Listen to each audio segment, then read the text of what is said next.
NG college. ఇది just college మాత్రమే కాదు. 1956లో స్టార్ట్ అయిన ఈ కాలేజ్ ఎంతో మందిని ఉన్నత స్థాయిలో నిలబెట్టింది. ఇక ముందు నిలబెడుతుంది కూడా.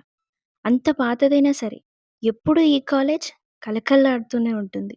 పొద్దున వస్తే వాకింగ్‌లు, ఎక్సర్‌సైజ్‌లు, ఏజ్డ్ ఫ్రెండ్స్ అంతా కలిసి కబుర్లు చెప్పుకుంటారు. ఆఫ్టర్‌నూన్ అయిందంటే గ్రౌండ్‌లో క్రికెట్. అరుపులు, నవ్వులు, కేకలు. ఈవినింగ్ మనసు బాలేకపోతే మిర్చి బజ్జీ కానీ, శివశంకర్ చుడువ కానీ అలా తింటూ ఈ చల్లగాలికి కూర్చుంటే మనసు తేలికైపోతుంది. అలాగే ఈ కాలేజ్ ఎన్నో ఉద్యమాలకి, ఎన్నో పోరాటాలకి సాక్ష్యం. అలాగే పండగలొస్తే మాత్రం ఈ ప్లేస్ అంతా మారిపోతుంది. లైట్స్, జనాల సంతోషం. కాలేజ్ కాదు, ఒక సెలబ్రేషన్‌లా ఉంటుంది. నాకిప్పటికీ గుర్తుండిపోయే ఒక రోజు చిరంజీవి గారి పార్టీ అనౌన్స్‌మెంట్. 5 గంటలకొచ్చాం. 9:00కొచ్చారాయన.